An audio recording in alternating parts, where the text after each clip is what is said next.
Hey, welcome back to Product Sourcing Stories brought to you by Sourcify. My name is Nathan Resnick, and today we have the founders of Brutal Buddha with me, Evan and Ro. Thanks for joining. How are you guys doing?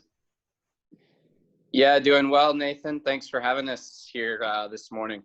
Awesome. Yeah, my pleasure. So before we get started, I'd love for each of you to give us a brief, 30-second introduction about yourself. Yes, I'll go ahead and go. I'm Ro. I am originally from South Carolina, but I'm currently living in Hong Kong. I've just started my first e-commerce brand together with Evan. And before that, I was working in the financial technology industry. Awesome. Cool. Yep, and my name's Evan. I'm originally from Florida. I had been living in Hong Kong for over 5 years, but most recently have been in transition to Australia and currently in Hawaii, as you can probably see.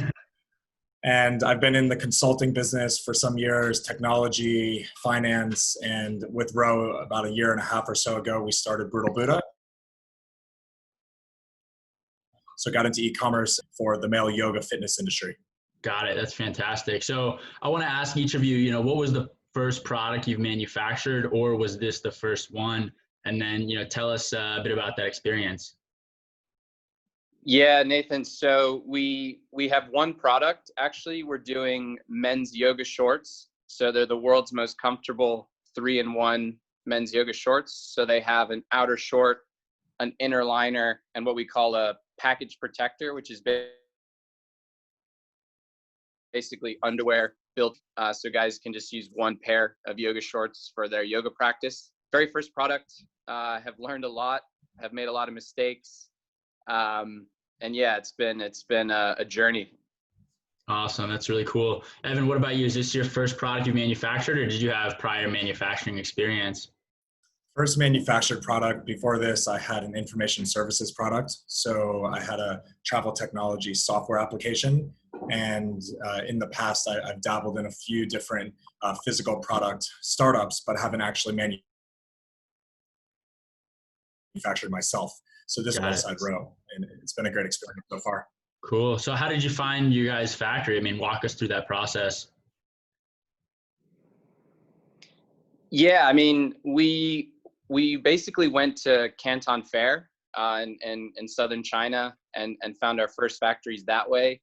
That was a few months into our original idea. So we pumped out a prototype pretty quickly within about 4 or 5 months. And then we took a step back and thought, how can we scale this up and really go out to the masses? And so that's when we actually, and Evan and I were actually in the process of moving from Hong Kong. So that's when we decided to hire a sourcing company to help us find factories after that initial prototype. Nice. That's awesome. Yeah, I can kind of imagine you guys were a bit of at an advantage being in Hong Kong and having access to China right there. But, what fueled your final decision to work with this factory? Was it after multiple visits? Was it, reading up and seeing who they've worked with? What really fueled that decision to work with this factory?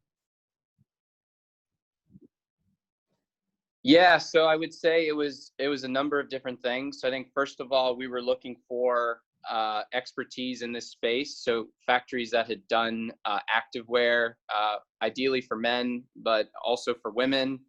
We only sell to men currently. I think secondly was their ability to communicate. So being able to speak English and understand us. And I think third was their professionalism. How well they were able to answer our questions and how quickly they were to respond to us, whether through platforms like WhatsApp or WeChat, and having experience with Western customers, whether in Europe or US. Got it. That's awesome. And I know you guys just wrapped up an incredible Kickstarter campaign. I'm curious, even before the campaign, walk us through that idea to, product process, what went through the sampling process. And then, follow-up question to that would be, what went into developing this, awesome Kickstarter campaign? Yeah, I appreciate that, Nathan. So I'll take these.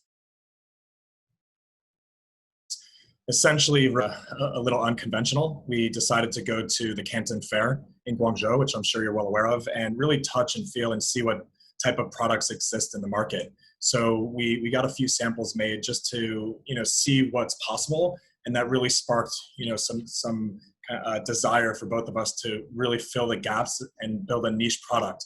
So we decided to go for a 3-in-1 for the shorts and have an outer layer and inner layer as the liner, compression short, and then also a trademark package protector.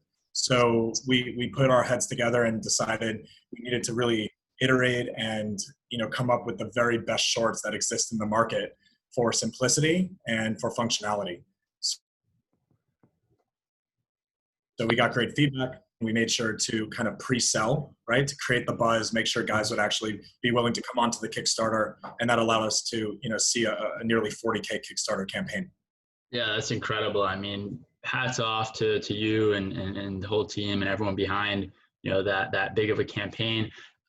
What do you kind of mean by when you said validate the concept and campaign? Kind of walked and talked a bit about the pre-launch phase. But, as any successful campaign knows, that's one of the most crucial parts of any crowdfunding campaign. Can you walk us through some of the strategy and just, tips for people that are looking to create their first crowdfunding campaign? Absolutely. So we work closely with our dear friends at Enter China, and we learned quickly the importance of, quote unquote, getting out of the building. Mm-hmm. So we need to speak to, hundreds of guys who are into yoga to really understand what they're looking for and make sure we're validating our product. There's nearly 50 companies that are doing, yoga shorts for men. And the only way to differentiate, get into the minds of these guys who are practitioners, beginners all the way to expert level. So I would say the customer interviews was a huge piece for us, and a concept that Ro and I really took under our belts and made sure to make it, part of our daily routine, reaching out to potential customers and staying close in touch with them and asking a series of questions. We also executed on some surveys. But I would say that was kind of the core of figuring out what is necessary, and then also getting some samples from the factories themselves. Mm-hmm. Once we went through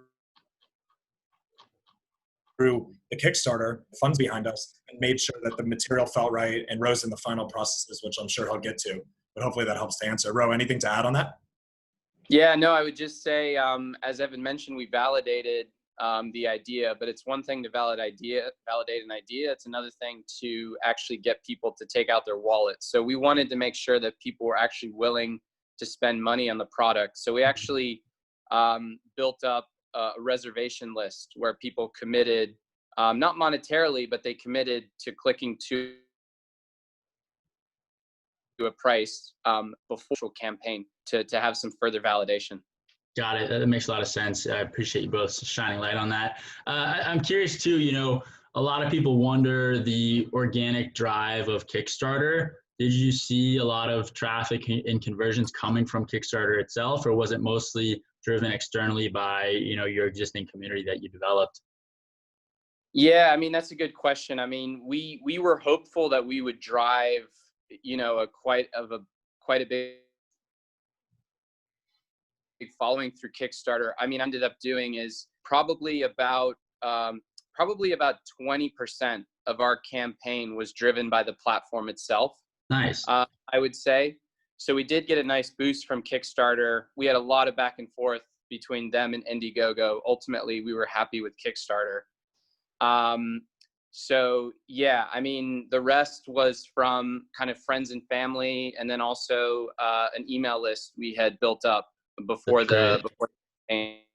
That's great. I'm curious, what was the back and forth between Kickstarter and Indiegogo? Was it more so around, which platform to go on? I mean, what was that decision process like?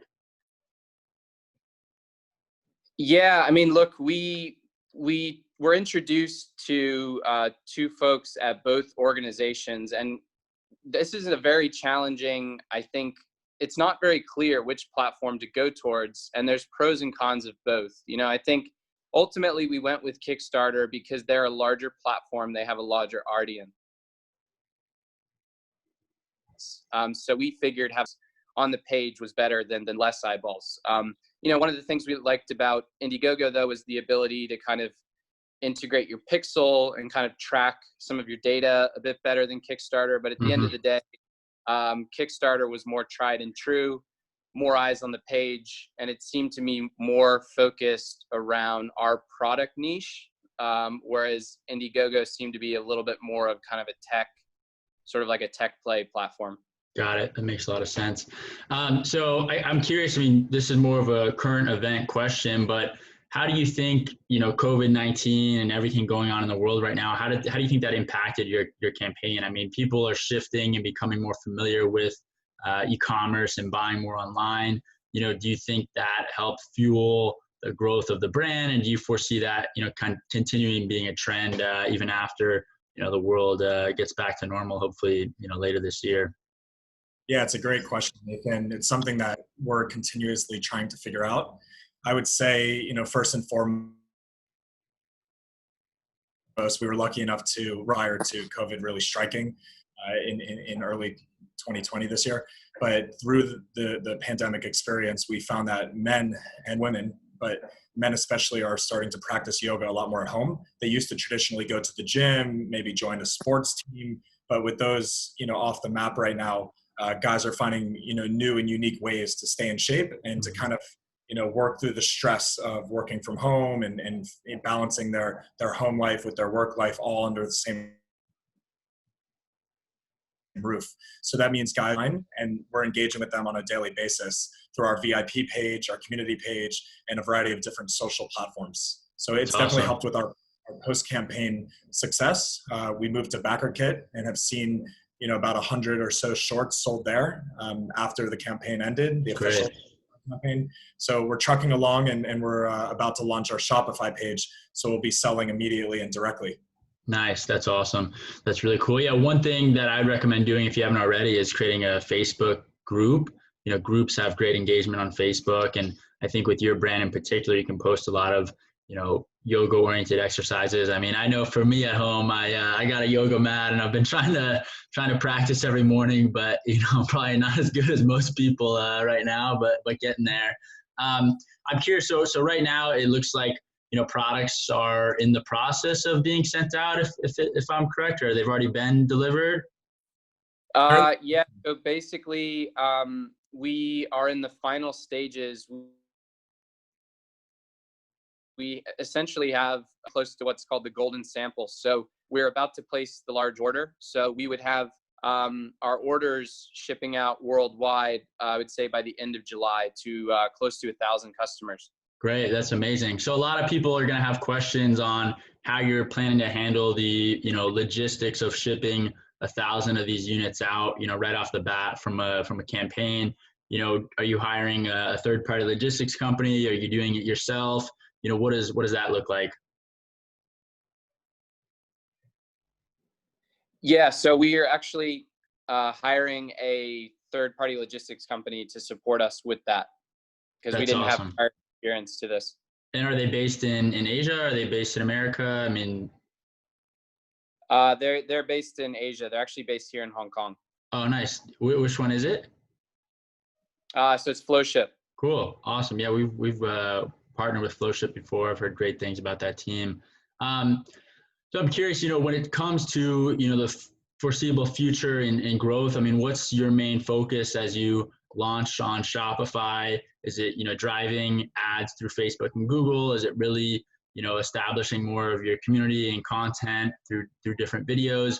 I mean, what's going to be your main focus from a marketing standpoint? Yeah, I would say, marketing has always been key in this industry to make sure we're putting out great content, helping guys live longer, healthier lives. Our mission is to help active men seeking balance live longer, healthier lives. So with longevity as our kind of stamp on the business and the industry, we're making sure to put out that type of content. Cool. That's awesome. And so through a variety of emails, but also good pictures and whatnot. Right. That's fantastic. And kind of wrapping up here, what's one tool your supply chain couldn't live without? I mean, what's something that you really, rely on? Is it, I mean, it could be something as simple as spreadsheets or WeChat or, who knows what, but what is it? Yeah, I'd say WeChat and spreadsheets are definitely up there. I think from a communication perspective, it's definitely WeChat and making sure we're staying connected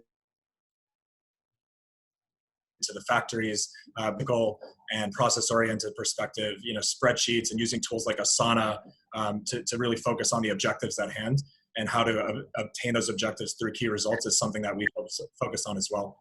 Awesome. That's really cool. So, wrapping up here, kind of final question, because I know a lot of people, are listening because they want to learn.